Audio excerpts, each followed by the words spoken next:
সুযোগ হেলায় হারালো বাংলাদেশ, এই শব্দটা শোনার পর, এই বাক্য শোনার পর অনেকের কাছে মনে হতে পারে যে আসলে বাংলাদেশ এমন কি ক্রিকেট খেলেছে, কি কনভিন্সিং ক্রিকেট খেলেছে যেখানটায় বাংলাদেশের কখনো ভারতের বিপক্ষে, মাইটি ইন্ডিয়ার বিপক্ষে জেতার সুযোগ ছিল। খেয়াল করে দেখুন, মাইটি ইন্ডিয়া যেই দলটা 10 ওভার 1 বলে 100 ক্রস করলো, সেই দলই 20 ওভার শেষে 170 করতে পারে নাই। পরের 10 ওভারে বাংলাদেশ বোলিং ডিপার্টমেন্ট যেভাবে কামব্যাক করেছিল, ইন্ডিয়ান ব্যাটিং লাইন আপ যেভাবে ফেইল করেছিল, অভিষেক শর্মার 75 বাদ দিলে আসলে তাদের ইনিংসটা কোন জায়গায় থাকে সেটা একদম পরিষ্কার। এই বাংলাদেশ যখন ব্যাট করতে নামলো, একলা লড়াই করলেন সাইফ হাসান, ছক্কা মেরে 50 করলেন, 5টা ছক্কা মারলেন, দেখার মতো দৃষ্টিনন্দন, গ্যালারিতে আছড়ে পড়ছিল বলগুলো, শুধু কারো সঙ্গ পেলেন না। এই বাংলাদেশের বোলিং ডিপার্টমেন্ট যেটা শেষে গিয়ে জ্বলে উঠলো, এই বাংলাদেশের ব্যাটিং ডিপার্টমেন্টের যেখানটায় শুধুমাত্র সাইফ জ্বলে উঠলো, সেই বাংলাদেশ হারলো কোথায়? দায়টা কোথায়? কে সবচেয়ে বেশি দায়ী? ওপেনিং এর কথা বলতে পারেন, সাইফকে প্রপার পার্টনারশিপ দিতে পারেন নাই তানজিদ তামিম। 5-6 আপনারা বলতে পারেন পারভেজ হোসেন ইমন নাথিং শট খেলে আউট হয়ে গেলেন। জাকের আলী অনিক ক্যাপ্টেন কিছুই করতে পারলেন না, 4 রানের বেশি। বলতে পারেন মিডল অর্ডারে তাওফিক হৃদয় আরো একটা ইনিংস যদি আজ খেলতেন তাহলে হয়তো দিনটা অন্যরকম হতে পারত, কিন্তু হয় নাই। এই দায়, এই যে এতগুলো ক্রিকেটারের নাম বললাম, সেখানটায় কারো না, দায়টা হচ্ছে টিম ম্যানেজমেন্টের। খেয়াল করে দেখুন, বাংলাদেশ দল লিটন কুমার দাস তাদের ক্যাপ্টেনকে ছাড়া খেলতে নামছে। তাদের বেস্ট উইকেট কিপার, 11-এ তো লিটন থাকলে তিনিই best wicket keeper, definitely Jaker Ali অনেক না, তাকে ছাড়া খেলতে নামছে।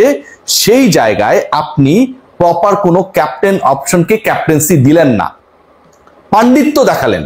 জাকের আলী অনেক কোন পর্যায়ে লোকাল ক্রিকেটেও কখনো কবে ক্যাপ্টেন্সি করেছিল সেটা আসলে রিকল করে আমি খুঁজে বের করতে পারি নাই। তাকে আপনি এরকম একটা ভাইটাল ম্যাচে, যেই ম্যাচে বাংলাদেশ ভালো করলে, জিতলে, বেটার রান রেটে থাকলে ফাইনালে যাবার চান্সেস ক্রিয়েট হবে, সেই পার্টিকুলার ম্যাচে আপনি জাকের আলী অনিককে ক্যাপ্টেন বানিয়ে দিলেন।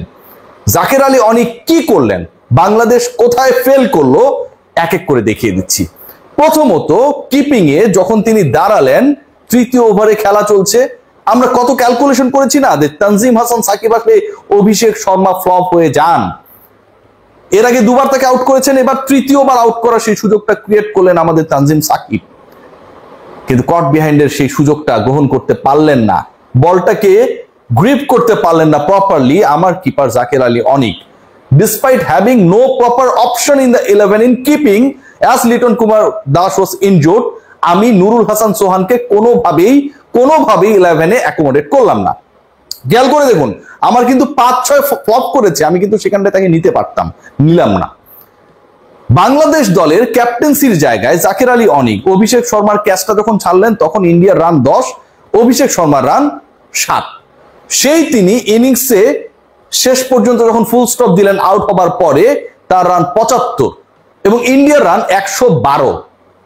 অন্য সকল ব্যাটার মিলে করলেন ওই 112 পর্যন্ত যেতে ভারতের 37 রান, অভিষেক শর্মা একলা করলেন 75 রান।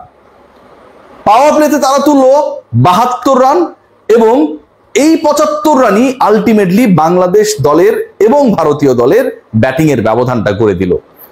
যখন বোলিং চেঞ্জ করা হচ্ছিল, অভিষেক শর্মা, খেয়াল করে দেখুন, বাঁহাতি এক্সপ্লোসিভ ব্যাটার, এবং তার সামনে আপনি নাসুম আহমেদকে পাওয়ার প্লেতে 2 ওভার করালেন, ক্যাপ্টেন্স ডিসিশন। 2 ওভারে নাসুম আহমেদ দিলেন 28 রান এবং পরের 2 ওভারে যখন অভিষেক আউট হয়ে গেছে, যখন নাসুম আহমেদ তার পরের 2টা ওভার করেছেন পাওয়ার প্লের বাইরে, ওই পরের 2 ওভারে তিনি দিয়েছেন মাত্র 6 রান। নাসুম আহমেদের 4 ওভারের স্পেল 34 রান দেখলে কেউ ভাবতেও পারবে না যে প্রথম 2 ওভারে তিনি দিয়েছিলেন 28 রান। ক্যাপ্টেন বাঁহাতি নাসুম আহমেদকে বাঁহাতি অভিষেকের সামনে এনে দিলেন। ক্যাপ্টেন এমন ভাবে দল সাজালেন, ক্যাপ্টেনের ডেফিনেটলি একটা এখানে সে ছিল যেখানটায় অন্তত 3 জন টপ ক্লাস ইন্ডিয়ান ব্যাটার যখন স্কোয়াডে 11-এ থাকবেন, শাক মাহাদির মতো একজন বোলার নেই।